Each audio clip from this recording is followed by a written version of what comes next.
umupfumu Sarongo nk'uko umucamanza we yabitangaje yakatiwe iminsi 30 kuba afunzwe by'agateganyo kubera ibyaha bamukurikiranaho byo kubona imitungo ku buryo budafututse no kurya amafaranga y'abantu ngo ni umupfumu. Ikindi umuhanzi Kitoko yasohoye indirimbo yise Tiro nyuma y'amezi 11 adakora.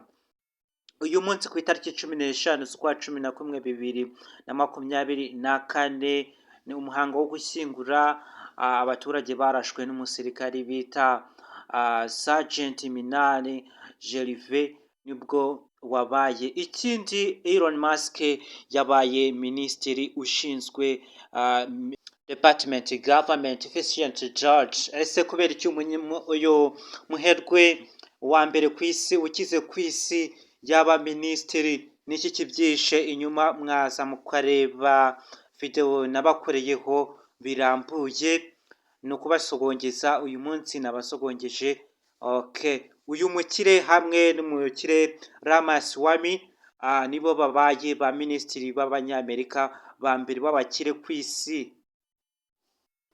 Abasirikare babiri b'ingabo za RDF bitwa Private Jean Pierre na Private Jean Claude mu kwezi kwa Gicurasi 2017 nibwo bishe umugabo witwa Nivuguruza Aime Eva.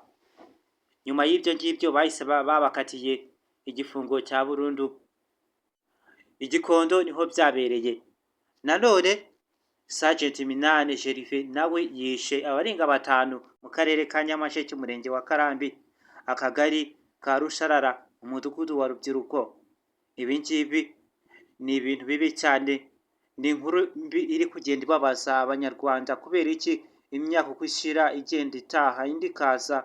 Kubera iki abasirikare bagenda bica abaturage bagakwiye kubarindira umutekano ahubwo bakabambura umutekano? Ibi ngibi bikomeza kugenda bikomeretsa kandi bikababaza abaturage. Ibi ngibi bikomeje kugenda biba nyuma y'uko uyu musirikare yakoze aya mahano. Icyabiteye nuko yanyweye inzoga noneho abara yo kwishyura 1600. Nibwo yatonganye na nyirakabari, baratongana noneho aza gusohoka abwira nyirakabari ko agiye kuyazana, hari umuntu agiye kuyaka akayamuha hanze. Nibwo yagiye yikoza mu gisirikare azana imbunda, noneho mu kwagera yasanze nyirakabari yagiye. Nibwo yahise arasa umukozi wari urimo n'abandi bose baza gupfa bose, ariko baje kumufata yerekeza mu gace ka Gahinga ahagana za Rusisi. Nibwo yari gucika nyuma yo gukora amahano, ariko bari ubushinjacyaha buraza kumukatira urukwiye. Ibi ngibi bikunze kugenda biba bibi cyane mu baturage, kandi izi ni inkuru mbi ziri kugenda zishishikana ku mbuga nkoranyambaga. Ikaze ndi umugaragu w'ibyegeranyo n'amakuru Pero TV Happy. Niba ugeze hano bwa mbere ntugende umeze nka cya kinyoni cyagiye kitavuse bitegeshwe. Kora subscribe, like, comment ibyifuzo n'ibitekerezo. Ntabwo uri igitambambuga, ntabwo wabura icyo utanga hano kuri uyu muriro kugira ngo amakuru tubagezaho yizewe 5 kuri 5.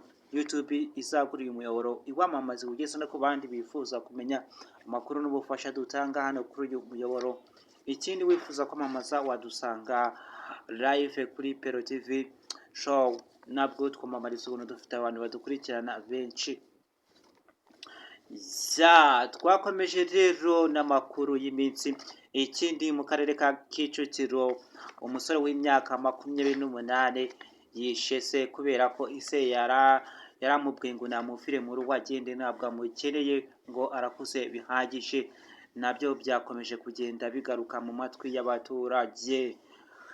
Umutekano ukomeje kugenda uba mubi mu Rwanda, ariko inzego zishinzwe umutekano ziri kugenda zihumuriza abaturarwanda kugira ngo bakomeze kwihangana.